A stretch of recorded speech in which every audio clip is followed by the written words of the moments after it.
6 acre क्षेत्र म्हणल्याच्या नंतर तुम्हाला टोकन अडचण येत नाही. 2 ते 3 दिवसामध्ये करता येते गोष्टी. हां, माझ्याकडे टोकन यंत्र आहे. मी घेतलेलं आहे 1-2 वर्ष झालं टोकन यंत्र. तुम्ही अगोदरच त्याच्यामध्ये आहेत हे करण्याच्या याच्यामध्ये? ते मला व्हिडिओ दिसतायत. बरोबर. ते बघतोय आणि तुमचे व्हिडिओ मी जास्त बघितले म्हणजे. हो हो हो हो. हां, म्हणून मी मग तुम्हालाच विचारावं म्हटलं. म्हणजे बरेच जणांचे आहेत, पण मी स्पेशल तुम्हाला निवडलं म्हणजे की बाबा तुमचे व्हिडिओ वगैरे जरा तुमचं बोलणं व्यवस्थित वाटलं, सांगायला त्या व्हिडिओमध्ये व्यवस्थित सांगणं वगैरे दिसायला आणि मी तुम्हाला हे केलं. बरोबर बरोबर. हां, मग ते माझं सर कसं आहे की 8 एकरापैकी 1.5 एकर माझं कोरडं व्हावं. हो हो. म्हणजे त्या ह्याच्यामध्ये पाणी कधीच जाऊ शकणार नाही माझ्या तिथं. बरोबर बरोबर. मग आता म्हणजे तिथलं नियोजन कसं करायला आणि इकडलं म्हणजे जे पाण्याखालचं क्षेत्र आहे त्याचं कसं करता येईल? त्याचंही तसंच करा तुम्ही, काही अडचण येत नाही ना. तणांचं थोडं आच्छादन राहू द्या जमिनीमध्ये, हां हां जेणेकरून आपल्या जमिनीला आच्छादन मिळेल.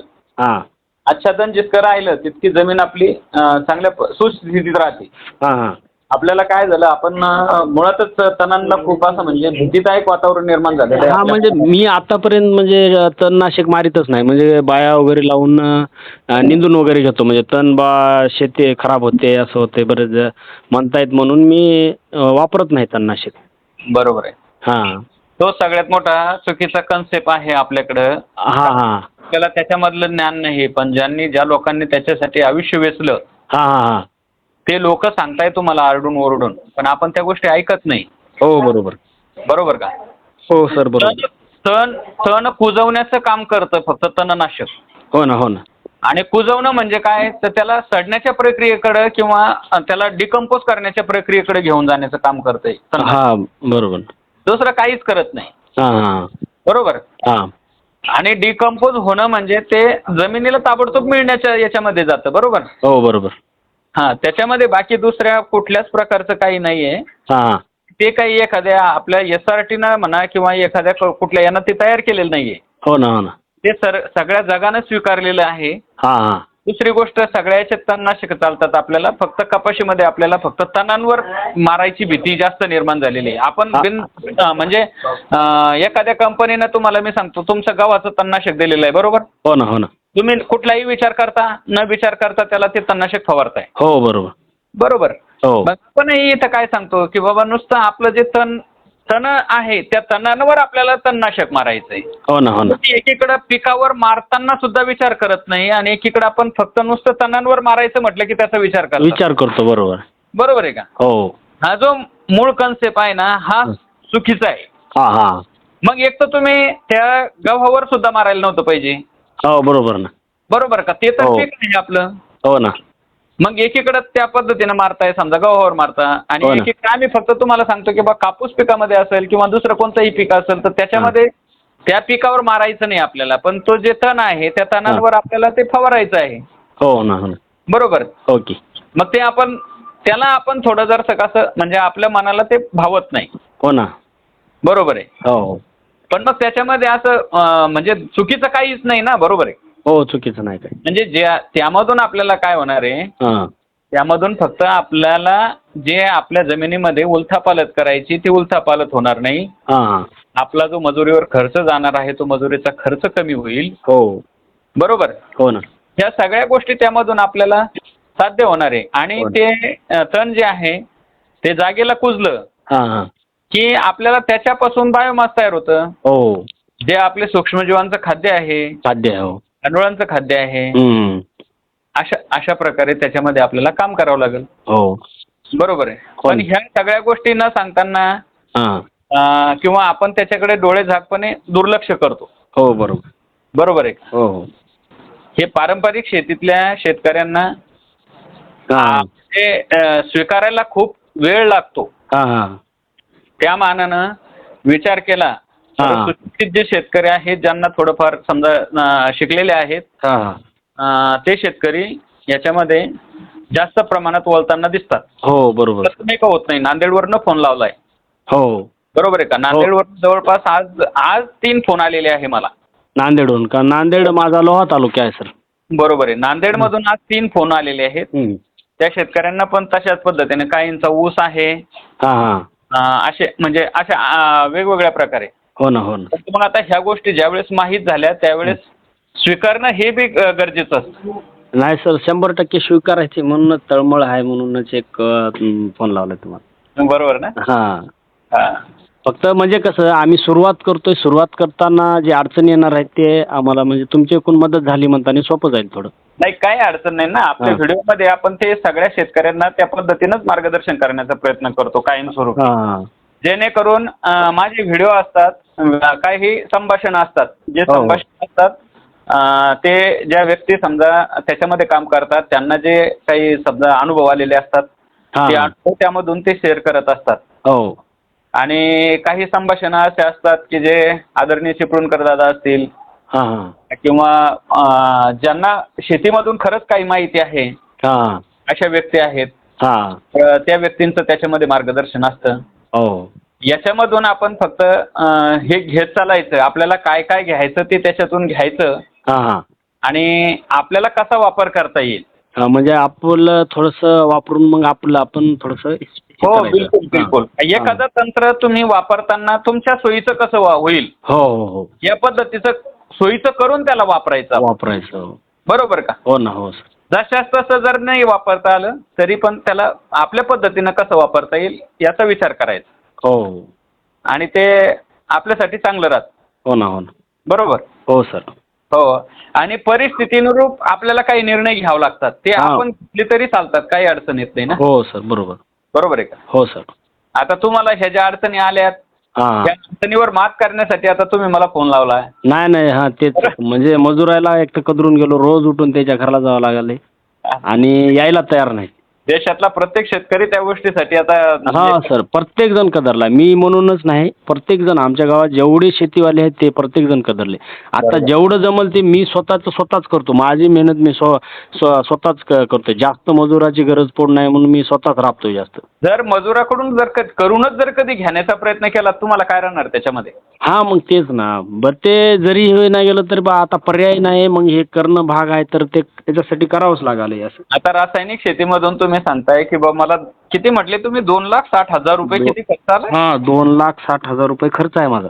फक्त नुसता खत आणि औषधावरचा. बरोबर. हां. त्यामध्ये कापूस वेचणी वेगळा वेगळा राहिला. पेरणी वेगळी, हो. त्याची खुरपणी वेगळी, खुरपणी वेगळी. म्हणजे आणखीन त्याचा रोटरचा खर्च वेगळा. ते वेगळा. ते माझं लगभग 22,000-23,000 रुपये बिल झाले ट्रॅक्टरवाल्याचं. बरोबर. हां, 8 एकराचं 23,000 रुपये बिल झालं. एका ट्रॅक्टरवाल्याकडून करून घेतलं म्हणून ते समजलं मला. बरोबर. हां. म्हणजे अशा अनेक प्रकारचे अनेक ह्या गोष्टी आहेत. हां, आणि कापूस 95 क्विंटल झाला आणि एक 11 क्विंटल काहीतरी हे झालं सोयाबीन. हां हां. म्हणजे जवळपास खर्चातच गेलं ते. सगळंच खर्चात गेल्यात. तर खर्चात जर कधी पूर्णपणे जात असेल. हां. बरोबर का? हो, हो. मग आपण एवढे तंत्रज्ञान स्वीकारलं, इतक्या गोष्टी आपण ह्या गोष्टी करायला लागलो तर त्याच्यामधून आपल्याला काहीच मिळत जर कधी नसेल तर मग करायचं कशासाठी हा बी प्रश्न आपल्या पुढे निर्माण. हां, तेच. बरोबर आहे का? हो ना, हो ना. म्हणजे आपण एवढं सगळं करून लोकांचे घरं भरण्याचा प्रयत्न करतो. हो, म्हणजे ते कसं आता आम्हाला शेतीबद्दल माहिती नव्हतं. आम्ही पुण्याला 12 वर्ष पुण्यातच नोकरी केली. बरं. माझे वडील वारल्यामुळं मला यावं लागलं गावाकडं म्हणजे. Okay okay okay. हां, आणि आता हे जे म्हणजे कामाचं जे आहे ना माहितीच नाही. 12 वर्षापासून जे हे करतोय आता एक 3 वर्ष झालं आलोय गावाकडे मी. हो. म्हणजे शेती आहे आई वगैरे पुण्याला नको म्हणाले ना, मग चला म्हणलं आपण शेतीच करू. मला 35,000-30,000 रुपये पेमेंट होतं. बरोबर बरोबर. 3 वर्षापूर्वी. आता मला 50,000-1,000 तरी आरामात असतं. म्हणजे पण आता हे वडिलांनी केलेली शेती आहे, सगळं व्यवस्थित करून ठेवलेलं आहे. मग हे सोडून का जातं पुण्याला एक, आणि आई येणार नाही म्हणून आपण करायला लागलो शेती. नाही, बरोबर आहे बरोबर. हां, आणि त्याच्यात अजून काय झालं की हे मजुराचं टेन्शन हे खूप. वडील खूप मेहनत घ्यायचे, त्याला समजायचं. ते जास्त करून लावित नव्हते. आई आणि वडील दोघं जण खूप मेहनत घ्यायचे. बरोबर. म्हणजे आता कसं झालंय मला शक्य होईना गेले तेवढी मेहनत घेणं त्यांच्यासह एवढी. बरोबर बरोबर. हां, म्हणून मी थोडं टेन्शनमध्ये आणि ते व्हिडिओ आले समोर आणि बघत ते समजलं यासाठी काय आहे ते. आनंदी शेती स्वीकारा तुम्ही, काही अडचण येणार नाही तुम्हाला. हां हां. हो. म्हणजे आता सुरुवात करताना म्हणजे आम्हाला बेड वगैरे व्यवस्थित हे करावं लागेल आहे की नाही. हो हो हो. 4 फुटावर म्हणजे आमची जमीन कशी आहे की चांगली जमीन आहे, म्हणजे काळीची जमीन आहे. हो. आणि उताराची जमीन आहे, म्हणजे पाणी निचरून जाण्यासारखी काही जमीन आहे. मग ते उताराच्या दिशेने बेड करावं लागतील की त्याच्या विरुद्ध दिशेने करावं लागेल? उताराच्या दिशेने. म्हणजे पाणी उताराच्या दांडाने पाणी निघून जाईल ह्या दिशेने बेड करावं लागेल. हो हो हो. बरं बरं ठीक आहे. आता 1.5 एकर जे आहे कोरडवाहू आहे आणि ती जमीन हलकी आहे, म्हणजे भोमराळ आहे ती जमीन. बरोबर बरोबर. हा, मग त्याला बी बेड करताना तिला कोणत्या? बेड केल्यापेक्षा तिला पट्टा पद्धतीनं असं एक 6 फुटावर जरी हे करा मग तुम्ही त्याला कमीत कमी 6 फुटावर म्हणजे 3-3 फुटावर लागवड करा तिची, 4 फुटावर नका. बेड नको त्याला? बेड केल्यापेक्षा बेड काही गरज नाही पडत ना, एकदम हलकी जमीन आहे म्हणता ना तुम्ही. हा, हलकी जमीन आहे. म्हणजे तिथं तुम्हाला पाऊस कंटिन्यू जरी चालू राहिला तरी तुमच्या पिकाला काही धोका निर्माण होत नाही.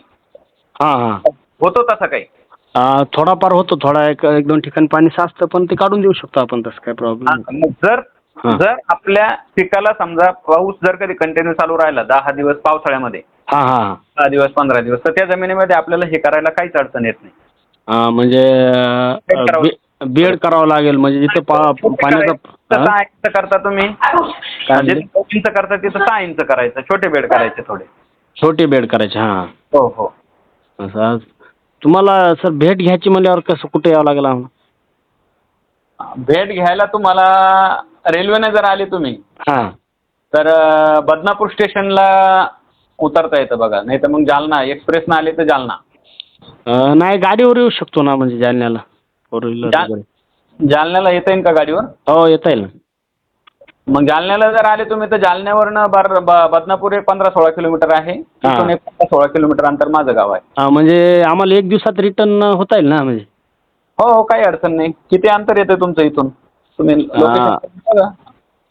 बरं बरं. लोकेशन हे करून चेक करतो. म्हणजे तरी आम्हाला 300 नाही, 300 येणार नाही, 200-250 येईल आम्हाला. गाडीवर आल्यापेक्षा रेल्वेने आलेलं पुरतं तुम्हाला. रेल्वेनं का? हो. ठीक आहे. आम्हाला कुठं गंगाखेडून नाही तर नांदेडहून बघावं लागेल रेल्वे, मग असं होईल. कारण प्रवास खूप लांब होतो ना तुमचा, याचा गाडीवरचा प्रवास. हां, गाडीवरचा प्रवास खूप लांब होतो. नाहीतर तुमच्यासारखे शेतकरी 4-5 शेतकरी असले तर या असं. आम्ही 2 जण आहोत इच्छुक. आता आम्ही 2 जण आहोत, भाऊ 2 जण इच्छुक आहोत आम्ही. म्हणजे त्याची बी तीच आहे, आम्ही 2 पण व्हिडिओ बघत आहोत. हां. त्याची बी इच्छा आहे ते अशी शेती करायची. पण आता कसं आहे, आमच्या भागात आजूबाजू कोणीच केलेली नाही, आमच्या तालुक्यात तर नाही अशी. बरोबर. हां, मग आता पहिला तर माझाच फोन असणार आहे तुम्हाला, म्हणजे आणि कोणी केलीच नाही इकडं. आपल्याला एकच करायचं आहे, आपल्याला आपल्या जमिनीचा सेंद्रिय कर्ब वाढवायचा आहे. सेंद्रिय गर्भ वाढणं, बरोबर. हां, जो सेंद्रिय कर्ब कोणालाच माहीत नाही, तो सेंद्रिय कर्ब SRT मुळे माहीत झाला. हां. हे सगळ्यात महत्त्वाचा विषय आहे. हा आतापर्यंत कुठे विद्यापीठामध्ये पण सांगितलं गेलं नाही, कुठं काही नाही. असं हे विदाऊट बेड बी करू शकता का आपण? नाही ना, बेड कराच तुम्ही. म्हणजे बेड असं का? हो. म्हणजे आता आमचं जे शेणखत वगैरे असतं ना, आम्ही ट्रॅक्टर वगैरे वावरात घालतो, मग ते ट्रॅक्टर घालताना बेड वगैरे मोडून जातील ना, असं म्हणतो. हो, बेड पण मग आता तुम्हाला ट्रॅक्टर कशासाठी घालावं लागतं समजा? आता समजा आता सोयाबीनचं आहे, तर गाळण्यासाठी आपल्या वावरामध्येच हे करण्यासाठी. नाही, एखाद्या वेळेस हे झालं तर मग आपल्याला ते बेड रिपेअर करता येतात ना. असं का? हां, नुसतं रिपेअर करून घ्यायची, त्याला नुसती माती परत लावून घ्यायची नुसती. म्हणजे आपण खोऱ्यानं किंवा कशानं तरी माती परत करून घ्यायची. हां, परत लावून घ्यायची त्याला माती. बरं. म्हणजे आता शेणखत आहे माझ्याकडं, जनावर आहे 2-4 शेणखत. टाकू शकता जमिनीला, काय अडचण नाही. हां, एक 5-6 ट्रॉली शेणखत निघतं. हो, असलं की टाकून द्यायचं. आता पहिल्या सुरुवातीला तुम्हाला बेड तयार करायची ना, त्यावेळेस नांगरट करून घ्या चांगली. हां. आणि त्याच्यामध्ये शेणखत टाकून द्या. नांगरट आता आम्ही सुरुवात करताना म्हणजे कसं, म्हणजे हे पलटी द्यायची का तिरी करूनच हे करावं असं म्हणजे? तुमचे बेड पडले पाहिजे. मग बेड पडले पाहिजे म्हणजे पलटीत द्यावं लागणार आहे. हो, पलटी. रान खूप कडक आहे आमचं. बरोबर. मग पलटी द्यावं लागेल तुम्हाला. हां, पलटी द्यावं लागेल. आता हे जमल का, म्हणजे कापूस उपटायचा आहे मला ज्वारी करण्यासाठी, मग एक ट्रायल करू शकतो का? काय अडचण नाही ना, करा, ट्रायल करून बघा. हां, म्हणजे बेड पाडून त्याच्यावर ज्वारी वगैरे लावून घ्यायला जमल आहे की नाही? हो. हां, मग ते जर जमलं की तसंच ठेवून मग सरकी लावून घेता येईल. चालतं ना. बरं. ज्वारीला पाणी भरावं लागेल तुम्हाला. हां, मग तेच कसं करावं लागेल पाणी, म्हणजे त्याला एक काम करायचं, नालीमध्ये एक 2-4 इंच अंतर खाली ठेवून द्यायचं आणि वर लावायचं थोडं मग त्याच्यावर. आणि म्हणजे भकीला एक घ्यायचं का 2-2 घ्यायचं, कसं घ्यावं? बियाणं का?